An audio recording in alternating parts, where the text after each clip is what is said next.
Hey guys, it's Ranger Jake with Kennesaw Mountain National Battlefield Park. I'm here to present part 4 of our museum tour, virtual museum tour. Last time you guys checked in with us, it was Ranger James talking about some of the major players of the Atlanta campaign. Mentioned William T. Sherman, his three large armies coming down into Georgia in May of '64, and on the defense was Joseph Johnston, Army of Tennessee. Now, for my segment, I'm going to be talking about why Georgia.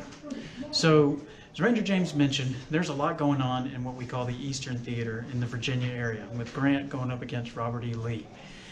Up there is a very different type of campaign than down here. Sherman had the idea of what I like to kind of call a surgical strike, and Georgia was the target. Now, why was Georgia important? Well, number one, Georgia was one of the most, if not the most, industrialized state of the South.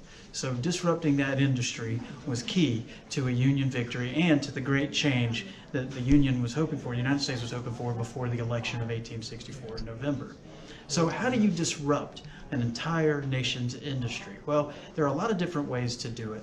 And Sherman decided again on that concept of a surgical strike. He didn't want to just come into the state and lay waste to everything. There was a very particular method. And we're going to zoom in on this picture here to give you an idea why. Now, after the video, I'm going to have a close-up of this picture and I'll kind of describe it a little bit more in detail. But what you see is a map of the state of Georgia with a lot of spindly lines running around. If you let your eyes relax, you'll notice that there are 4 main lines, one coming from the north, one coming from the east, one coming from the southwest, and one coming from the south. Those are railroads. Those are the major railroads of the Confederacy, kind of like a network of spider webs tying the entire Confederacy together. Now, railroads were extremely important to the industry of the South because that's how they got goods from point A to point B. There was no shipping inland. Well, there were, but you needed a river, and those were kind of locked into their location. And there was no, of course, airdrops. So everything hinged, and the logistics hinged on the railroads. And if you let your eyes relax, you'll notice that all 4 of those points converge into one spot, Atlanta, Georgia. One kind of visual I like to give people is the idea of a wagon wheel. Atlanta being the hub, the railroads being the spokes, and of course the Confederacy being the wheel as a whole. If you can imagine in your head what happens if you take the the hub out of a wagon wheel, the entire thing collapses. And that was the nexus of the goal of the Atlanta campaign. To come down, and if you saw from the map, the railroad coming from the north was the Western and Atlantic Railroad connecting Chattanooga to Georgia.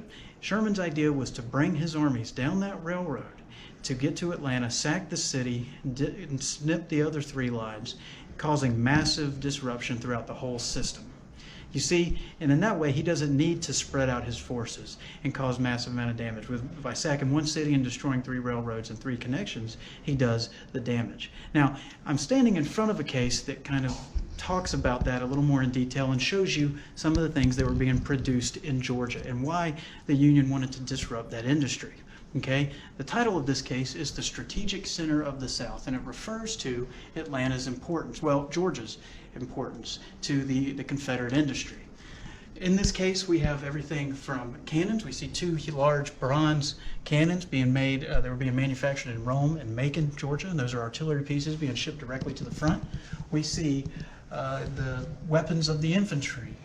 So very many muskets were made. One of the more popular with the Cookin Brothers carbine made in Athens, Georgia, 58 caliber rifled musket.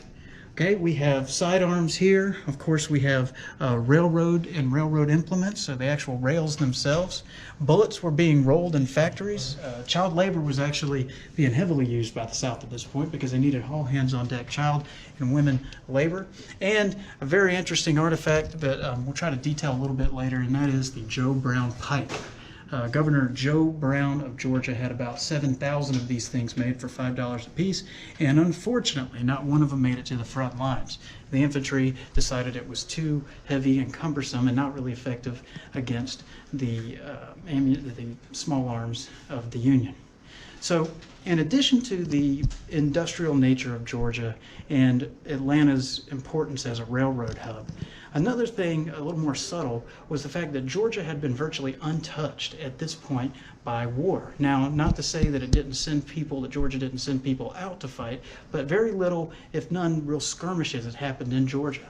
So the demoralizing nature of what Sherman planned to do during the Atlanta campaign was thought to be able to reverberate through the rest of the South and really take the fight out of the Confederates.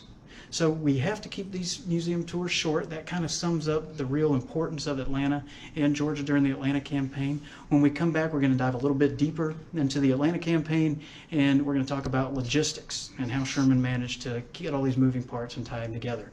Until next time, I want to say thank you for sticking around with us for a few minutes and for attending these virtual museum tours. Again, my name is Ranger Jake, and we'll see you next time. Bye.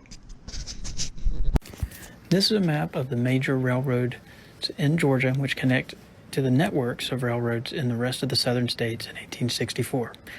The focus is on Georgia because while it does show the networks in the other states, North Carolina, South Carolina, Tennessee, and Alabama, it shows that the four major railroads in Georgia, coming from the north, the south, the east, and the west, all connect to these networks and further all connect and converge into one point, Atlanta, or as it was named before Atlanta, Terminus. This shows the strategic importance of Georgia and Atlanta to the north during the Atlanta campaign of 1864. This is the end of the program. We hope you enjoyed, and we'll stick around for more exciting content from Kennesaw Mountain. Thank you.